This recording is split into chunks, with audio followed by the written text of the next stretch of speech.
The morning sun struggled to pierce through the haze that had settled over Detroit's vast network of factories and warehouses. Workers arriving at the sprawling Ford City complex were greeted not by the familiar hum of machinery, but by an eerie silence that reflected the uncertainty gripping the automotive giant. Word had spread rapidly overnight that Jim Farley, the chief executive guiding the 125-year-old company through a landscape defined by electric vehicles and technological disruption, had made a momentous and unprecedented decision. Lines that once roared with the rhythmic pulse of stamping presses and robotic welders now stood motionless, their lights extinguished as production halted indefinitely. It was a stark manifestation of cascading political decisions that had reverberated through every link of the global supply chain. Before we start, smash the like and subscribe buttons for more updates. Just days earlier, the newly elected president had unveiled a sweeping package of tariffs targeting a broad coalition of trading partners. The announcement was delivered with the force and finality characteristic of an administration determined to reshape economic relations according to nationalist principles. Millions of consumers, businesses, and governments had been caught off guard by the breadth of the measures, which imposed steep duties on steel, aluminum, electronics, and a host of other critical inputs imported from allies and adversaries alike. The president's rationale rested on the argument that decades of unfettered trade had hollowed out domestic manufacturing and failed to protect American workers. Yet the abruptness of the policy shift left even seasoned industry analysts questioning how corporate leaders would navigate the storm. The immediate aftermath saw trade partners responding in kind, unleashing retaliatory tariffs on American exports. European governments slapped punitive duties on luxury vehicles, agricultural commodities, and aerospace components. Mexico and Canada, long reliant on integrated auto supply networks, moved swiftly to tax components manufactured within the United States before they could reach final assembly plants. China announced an expansive list of American-made goods subject to new levies, while nations in Southeast Asia and Latin America signaled their intent to follow suit. Within a matter of hours, the cost of shipping and selling American products abroad had more than doubled in some markets, erasing any competitive advantage and triggering alarm among exporters facing unexpected price barriers. For Ford, a global powerhouse whose heritage was inseparable from the heartland, the consequences were immediate and brutal. Raw materials such as rubber, specialty alloys, and electronic semiconductors had become substantially more costly, cutting into already razor-thin profit margins. Simultaneously, an alphabet of codes and classifications used by customs officials was suddenly burdened with new tariff lines, delaying shipments and disrupting the company's finely tuned just-in-time logistics model. The surge in input costs combined with plunging demand overseas created a perfect storm. Leadership at Ford recognized that without decisive action, the company risked bleeding cash at a pace that could imperil its ability to invest in next-generation technology. Amid intense deliberations within Ford's leadership team, Jim Farley resolved to issue a shutdown order encompassing every assembly line and plant operating on American soil. Announced early in the morning,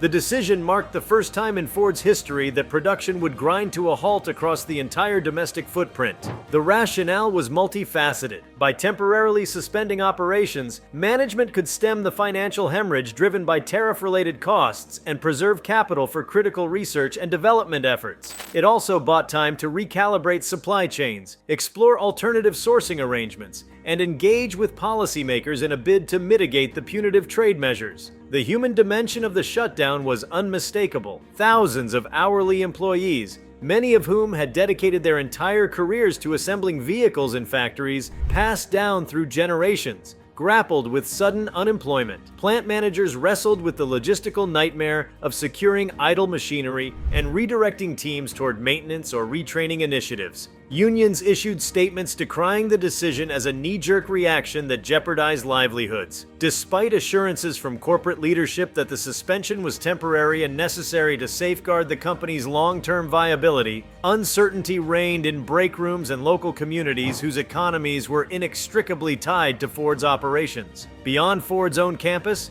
a cascade of disruptions rippled through the network of suppliers that formed the backbone of the automotive ecosystem. Specialty stamping companies, precision casting foundries, and electronics fabricators suddenly found themselves with orders canceled or deferred. Many of these Tier 1 and Tier 2 suppliers operated on slender financial reserves and lacked diversification beyond the auto sector. Faced with unpaid invoices and mounting overhead, smaller manufacturers teetered on the brink of insolvency. The decision to shut down automotive assembly sent shockwaves through their balance sheets, threatening a wave of bankruptcies that could permanently scuttle decades-old partnerships essential to the industry's resilience. In financial markets, the news stunned investors who had already been digesting volatility stemming from geopolitical tensions and lingering concerns over global growth. Ford's stock price plummeted within minutes of the announcement, triggering algorithmic sell orders and widening losses across the sector. Analysts revised earnings forecasts downward, warning of significant declines in revenue and operating income. Credit rating agencies signaled the possibility of downgrades if the paralysis extended beyond a brief period. Concerns grew that the ripple effects could extend to automakers with international footprints, given the interconnected nature of procurement and sales. As equity traders scrambled to price in an uncertain timeline for resolution, the share prices of automotive suppliers and transport logistics firms also tumbled. The shutdown's impact on the broader American economy was impossible to ignore.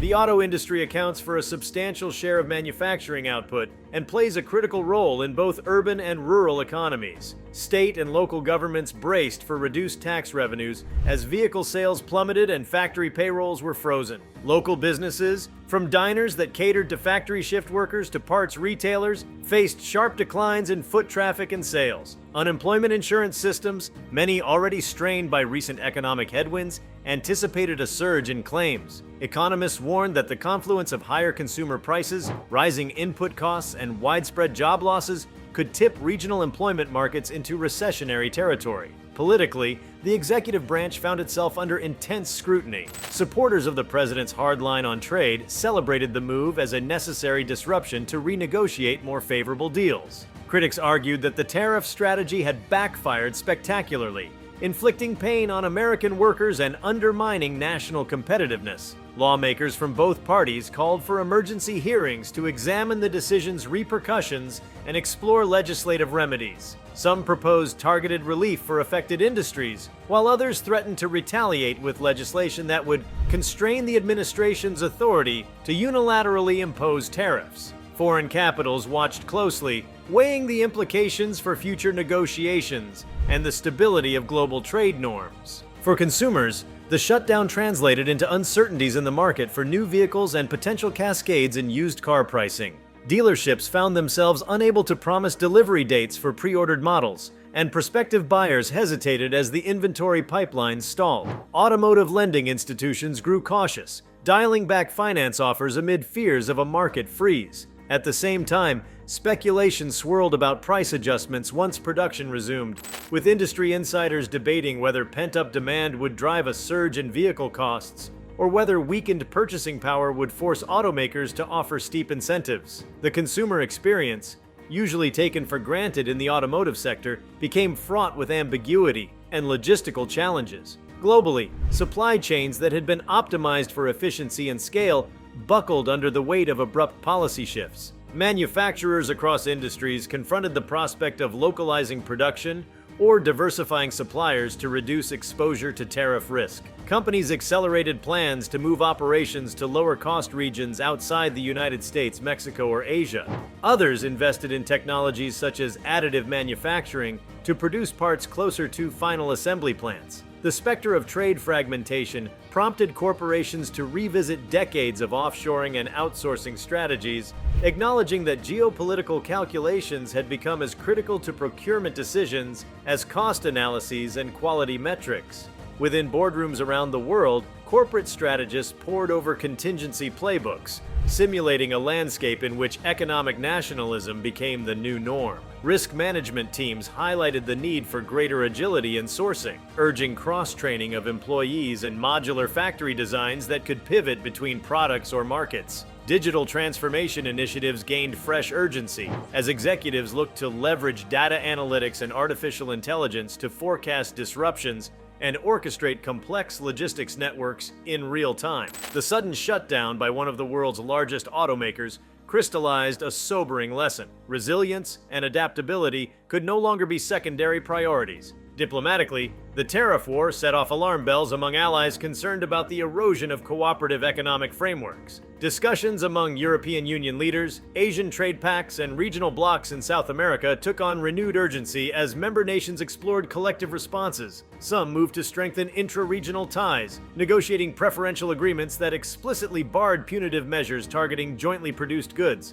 A fracturing of traditional alliances seemed imminent as global trade governance institutions struggled to mediate between powerful states pursuing unilateral policies. The geopolitical architecture that had underpinned decades of prosperity faced its greatest test, with corporations and governments alike forced to recalibrate expectations. All the while, domestic polarization deepened as narratives around sovereignty, fairness, and globalization clashed in public discourse. Protests erupted near capitals and industry hubs, with rallies both criticizing and championing the administration's tack. Social media amplified competing viewpoints, turning trade policy into a battleground for cultural and economic grievances. Labor advocates decried corporate offshoring, while free trade proponents warned against turning inward. The shutdown at Ford became emblematic of larger struggles over the direction of national policy, serving as a flashpoint in debates that would shape elections and policy decisions for years to come. Labor market analysts sounded the alarm on structural changes that could be accelerated by the crisis. As factories lay dormant, the push toward automation and robotics gained momentum,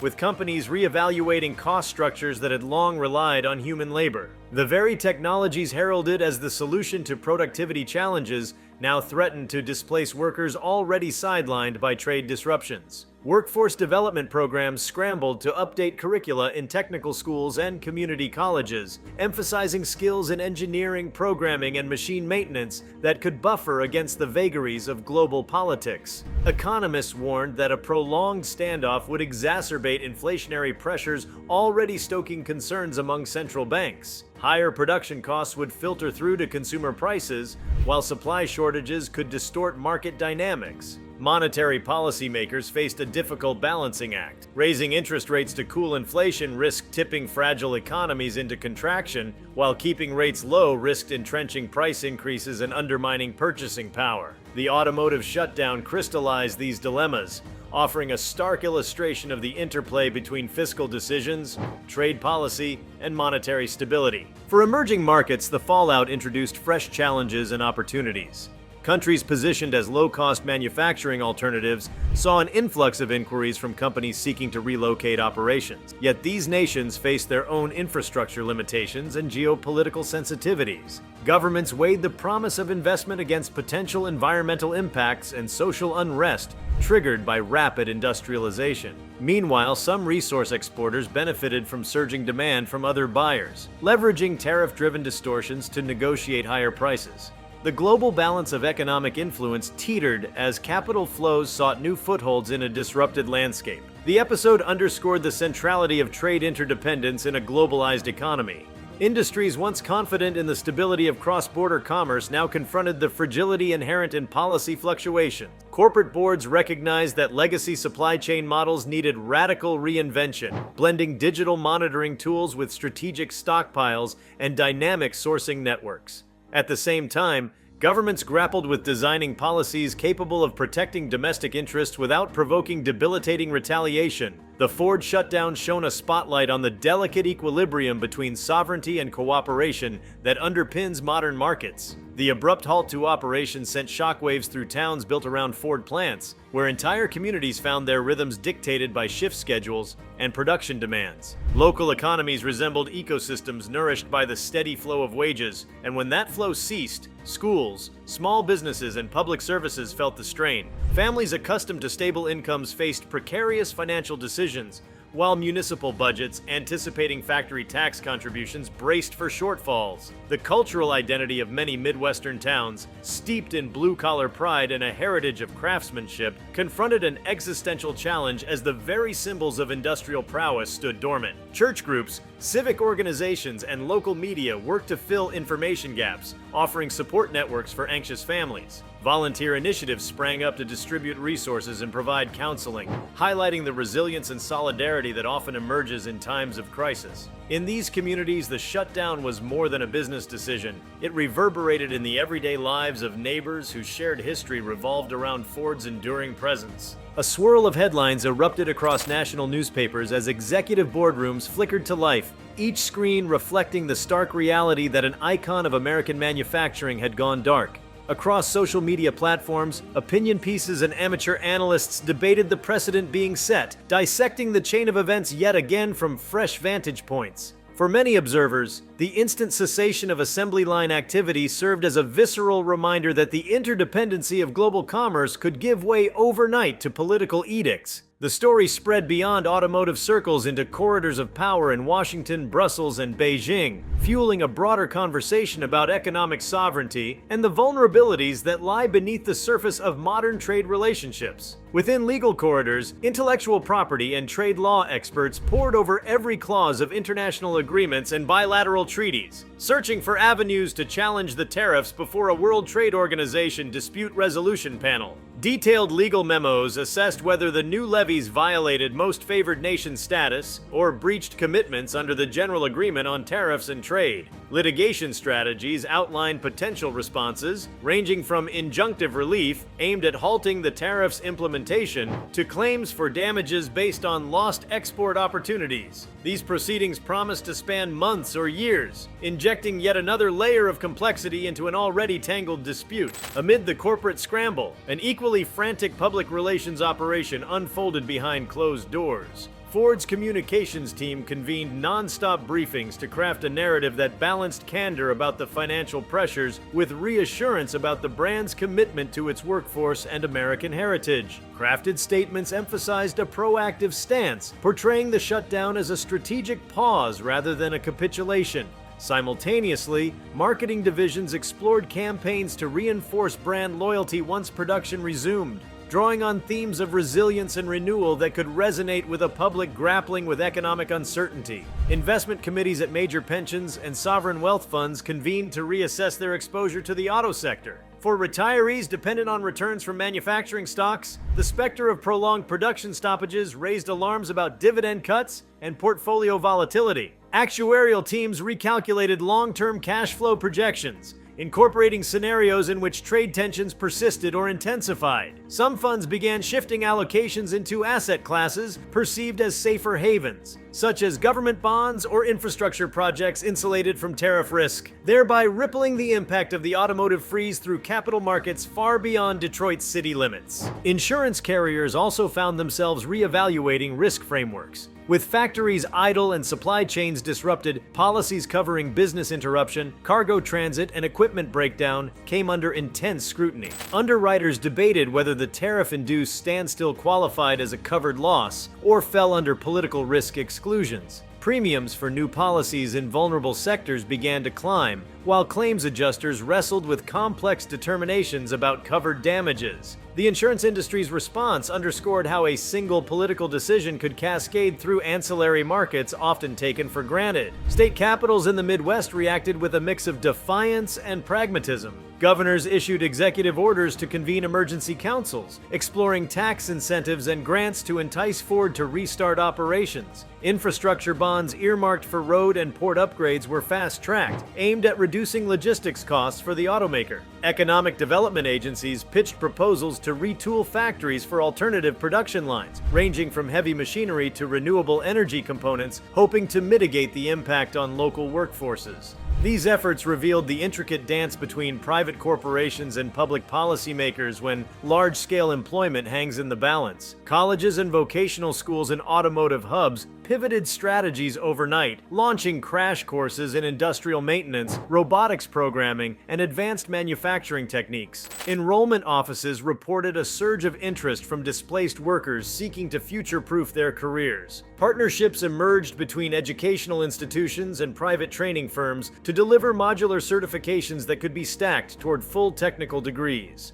Federal workforce grants were redirected to subsidize these programs, illustrating how government funding streams adapt when traditional career pathways face sudden disruption. In the realm of corporate social responsibility, stakeholders demanded clarity on how Ford would support communities through the hiatus. Philanthropic arms of major automakers announced augmented charitable contributions for food banks, mental health services, and housing assistance. Collaborative task forces formed, bringing together civic leaders, nonprofits, and corporate volunteers to address immediate needs. The heightened focus on social impact initiatives underscored the expectation that large employers serve as guardians of regional well-being, especially when unforeseen shocks threaten livelihoods. Technology startups specializing in 3D printing and localized manufacturing seized the moment to pitch alternative models. Firms that had long advocated for distributed production networks highlighted how small-scale, on-demand fabrication could insulate companies from trade disputes. Pilot programs were launched to produce select vehicle components via additive manufacturing,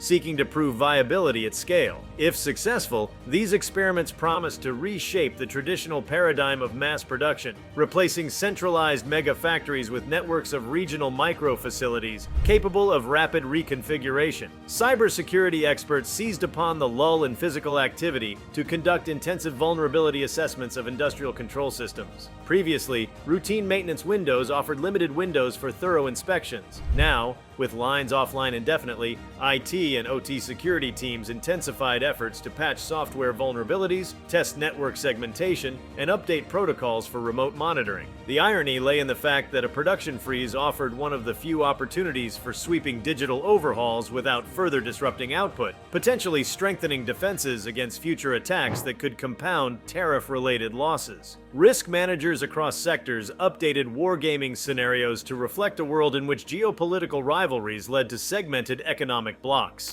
Many broadened their enterprise risk frameworks to include trade divergence as a primary scenario, complete with quantifiable triggers and response playbooks. Commodity procurement specialists diversified supplier rosters, sourcing critical metals and components from a wider array of jurisdictions. Executive dashboards were enhanced to incorporate real-time trade policy feeds, enabling faster decision-making in fluid contexts where every new tariff announcement could shave percentages off profit margins. Ports and logistics hubs felt the tremors of halted automotive shipments. Container yards normally choked with inbound parts reported unexpected clearances, while outbound docks that once dispatched finished vehicles found berths empty. Terminal operators reallocated labor to maintenance and expansion projects, while freight forwarders scrambled to redirect cargo to other industries. Railroads and trucking companies that serviced Ford's plants saw revenue dips, prompting them to pursue contracts in sectors like agriculture and energy to offset the slump. This pivot highlighted the interwoven nature of transportation networks and manufacturing output. Analysts at consumer research firms launched studies to gauge sentiment toward American-made products in the wake of the tariffs. Focus groups discussed whether a surge of patriotism could offset higher sticker prices once production returned. Survey data suggested that while a segment of buyers remained steadfast in their desire to support domestic brands, another cohort balked at added expenses and would potentially switch to imports if availability resumed. Understanding this emotional landscape became crucial for automakers charting pricing and marketing strategies in a fragmented marketplace. As the conversation shifted toward innovation, the R&D centers at Ford and its peers scrambled to protect intellectual capital. Confidential projects, spanning autonomous driving algorithms, next-generation battery chemistries, and advanced materials, were audited to ensure secure collaboration with external partners amid heightened political scrutiny. Mixed reality labs that simulated end-to-end vehicle development processes offered alternatives to physical prototyping, allowing engineers to advance design safely while factories lay idle. The temporary slowdown in hardware output paradoxically accelerated progress in software and digital twin technologies. Environmental regulators, too, recalibrated their oversight in light of the pause. Monitoring stations near manufacturing sites reported dips in emissions, prompting discussions about the environmental footprint of automotive production. Some policymakers considered whether temporary shutdowns could serve as informal pilot programs for real-time pollution tracking and adaptive regulation. At the same time, climate advocates seized the moment to push for greener industrial practices once operations resumed, advocating for renewable energy integration and waste reduction measures that could lock in environmental benefits over the long term. Supply chain transparency initiatives, already gaining traction before the crisis, found new urgency. Blockchain consortia in the automotive industry expanded pilots aimed at tracing parts provenance, hoping to reduce reliance on disputed trade routes. Certification bodies accelerated the issuance of digital certificates to verify material origins, enabling buyers to choose shipments untangled from tariff-wrapped jurisdictions. This push for end-to-end visibility aimed not only at risk mitigation but also at building consumer trust in a world where global politics could abruptly sever traditional supply chains. The shutdown also spurred creativity among dealers and franchisors. Individual showrooms organized community events, from job fairs to career counseling sessions, to support staff and customers alike. Some dealers repurposed their service bays temporarily for vehicle health checks and software updates on existing customers' cars, providing value-added services that strengthened loyalty. Others offered extended warranties or complimentary maintenance packages in anticipation of delayed deliveries, weaving goodwill into arrangements that could translate into future sales. In the halls of legislatures, fresh proposals emerged to recalibrate the federal-state partnership in economic development. Bipartisan coalitions discussed the creation of a manufacturing resilience fund to underwrite investments in automated, flexible production lines capable of weathering trade shocks. Concepts like tax credits for dual-sourcing critical components and grants for workforce upskilling formed the backbone of emerging policy frameworks designed to harden key industries against abrupt geopolitical shifts. Labor unions, having criticized the initial shutdown order as precipitous, sought to leverage their collective bargaining power for expanded benefits. Negotiations included proposals for furlough pay, retraining stipends, and guarantees of rehire priority once operations restarted. Internal union surveys indicated broad member support for enhanced recall rights and supplemental unemployment benefits, reflecting workers' desire for a safety net that could cushion against future policy-driven disruptions. Meanwhile, economic think tanks raced to produce white papers quantifying the macroeconomic impact of sustained industrial inactivity. Models simulated various recovery trajectories, estimating drag on GDP growth and projecting shifts in trade balances. These reports served as critical inputs for policymakers weighing responses to the crisis, offering data-driven insights into the interplay between short-term pain and long-term strategic positioning on the world stage. Academic conferences shifted from scheduled in-person gatherings to virtual summits, with panels convening experts in trade, manufacturing, and political economy to dissect unfolding events. Presentations ranged from case studies of historical tariff episodes to discussions of digital solutions for supply chain resilience. Graduate students found fresh impetus for research in topics like tariff pass-through rates, cross-border value chain realignment, and the efficacy of contingent labor strategies in high-volatility environments. International automotive fairs, once showcases of gleaming concept vehicles, transformed into webinars highlighting the need for agility and digital readiness. Executives shared war stories of crisis management, documenting how autonomous guided vehicles inside factories could be repurposed for inventory relocation during shutdown periods. Virtual walkthroughs of smart factories demonstrated how sensor networks and predictive maintenance algorithms could maintain equipment health even when human operators were temporarily absent. Within the defense sector, procurement officers reassessed the civilian military-industrial base, given that many suppliers served both markets. Contingency planning groups examined whether spare capacity in defense-oriented foundries and machine shops could be leveraged to produce essential automotive components under emergency contracts. This cross-pollination of production capability reinforced the notion that national security considerations extend to economic resilience. Downstream, aftermarket parts wholesalers encountered a surge in demand as vehicle owners extended the lifespan of their current models amid uncertainty about new car availability. Retailers of replacement batteries, brake components, and tuning accessories reported spikes in inquiries, while online marketplaces adjusted inventory algorithms to anticipate shifting consumer behavior. The aftermarket segment's dynamism offered a partial cushion to original equipment manufacturers as some revenue streams migrated from new vehicle sales to maintenance services. If you like this video, please give it a like and subscribe to our channel. Also, leave your comments below and tell us, what are your thoughts on Ford halting production? We want to hear from you. Thank you for watching and see you next time.